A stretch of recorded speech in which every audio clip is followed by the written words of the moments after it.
warahmatullahi wabarakatuh.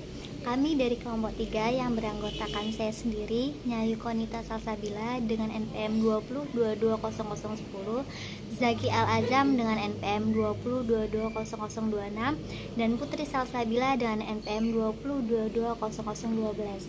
Kami akan membahas materi tentang pemikiran kapitalisme di Barat. Yang pertama yaitu pengertian kapitalisme.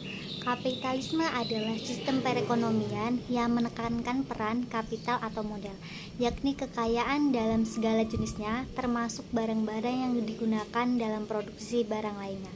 Abstention 1990 menyebut kapitalisme sebagai sistem sosial yang menyeluruh, lebih dari sekedar sistem perekonomian. Ia mengaitkan perkembangan kapitalisme sebagai bagian dari gerakan individualisme. Kemudian yang kedua yaitu perkembangan kapitalisme. Sistem kapitalisme menurut Epstein 1990 mulai berkembang di Inggris pada abad 18 Masehi dan kemudian menyebar luas ke kawasan Eropa Barat dan Amerika Utara. Risalah terkenal Adam Smith yaitu The Will of Nation 1776 diakui sebagai tonggak utama kapitalisme klasik yang mengekspresikan gagasan laissez-faire dalam ekonomi. Awal abad ke-20, kapitalisme harus menghadapi berbagai tekanan dan ketegangan yang tidak diperkirakan sebelumnya. Munculnya kerajaan-kerajaan industri yang cenderung menjadi birokratis uniform dan terjadi konsentrasi. Selanjutnya ada teori dan pemikiran kapitalisme. Yang pertama ada Adam Smith. Adam Smith dianggap sebagai salah satu pemikir utama kapitalisme modern. Dalam karyanya yang terkenal yaitu The Will of Nation pada tahun 1776, dia menggarisbawahi pentingnya persaingan, divisi kerja, dan peran pasar bebas dalam mengatur ekonomi. Konsep tangan tak terlihat atau invisible hand muncul sebagai ide bahwa kepentingan pribadi dapat mengarah pada keuntungan publik. Lalu yang kedua ada teori nilai buruh oleh David Ricardo dan Karl Marx. David Ricardo mengembangkan teori nilai buruh yang menyatakan bahwa nilai suatu barang ditentukan oleh jumlah tenaga kerja yang dibutuhkan untuk memproduksinya. Lalu sementara itu dari Karl Marx, seorang kritikus kapitalisme, mengembangkan teori nilai buruh yang melihatnya sebagai sumber eksploitasi oleh pemilik modal terhadap pekerja. Lalu yang ketiga ada teori inovasi dan kewirausahaan, yaitu Joseph Schumpeter adalah seorang ekonom yang mengusulkan teori inovasi dan kewirausahaan dalam kapitalisme. Dia berpendapat bahwa perubahan ekonomi didorong oleh penghancuran kreatif, yang dimana inovasi menggantikan teknologi lama dengan yang baru, yang mana dari situ memicu pertumbuhan ekonomi. Selanjutnya ada dampak di bidang seni budaya. Hasil seni sebagai ungkapan realita yang lain telah hilang dan digantikan dengan uang sebagai objek perdagangan yang mengutamakan nilai tukar daripada nilai seninya.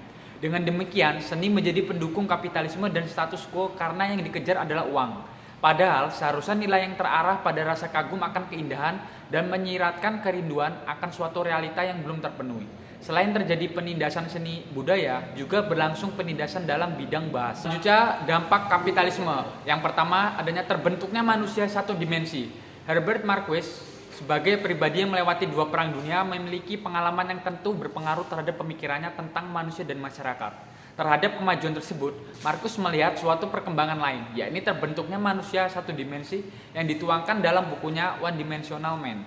Marcuse melihat bahwa manusia modern dalam kehidupan telah kehilangan kemampuan hidup dalam 2 dimensi atau res cogitans et res actens dan kemampuan 2 dimensi eksistensi manusia. Lalu yang kedua, ada dampak di bidang sosial ekonomi. Teknologi menjadi alat perbudakan baru bagi manusia yang mengakibatkan manusia kembali lagi mengalami aliensi yang lebih memprihatinkan. Ialah manusia sendiri tidak sadar akan situasinya.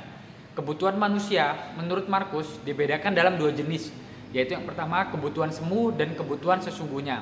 Dalam hal ini, manipulasi kapitalis menjadi lebih jelas terlihat karena dengan waktu kerja yang panjang, para kapitalis dapat mempertahankan perusahaannya dan para buruh mendapat upah untuk mempertahankan hidup dan membeli apa yang diinginkannya, yang belum tentu dibutuhkannya. Lalu yang ketiga, ada dampak di bidang politik.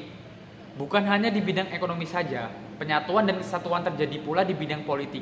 Kehidupan sosial politik didominasi lobi dan kompromi.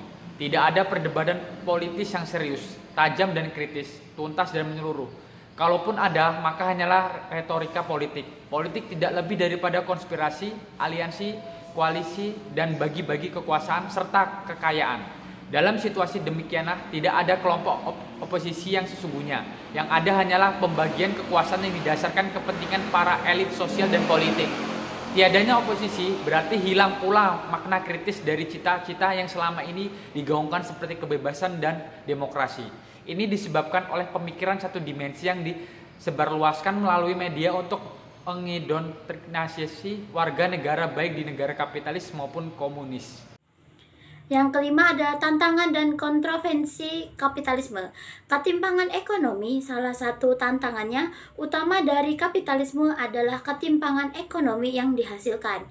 Kesenjangan yang semakin besar antara kelas sosial menimbulkan pertanyaan tentang keadilan sosial dan kesempatan yang tidak merata.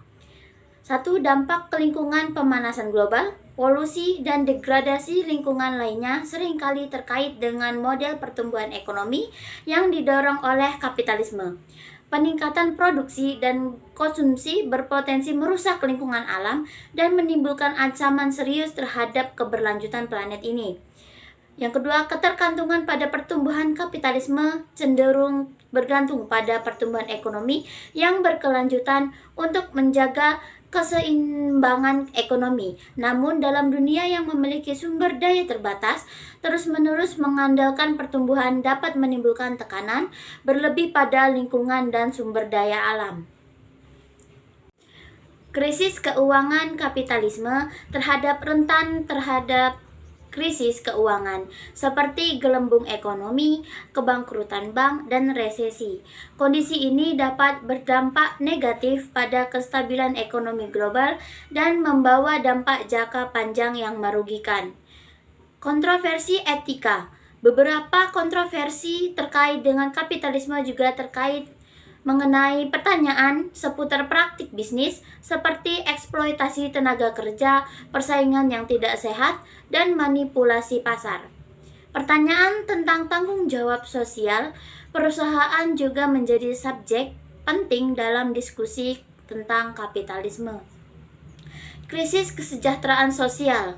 Beberapa kritikus mempertanyakan kemampuan kapitalisme untuk menyediakan perlindungan sosial yang memadai, seperti akses terhadap perawatan dan kesehatan, pendidikan yang layak. Ketidaksetaraan akses terhadap layanan mendasar ini dapat menyebabkan penderitaan sosial dan ekonomi yang signifikan.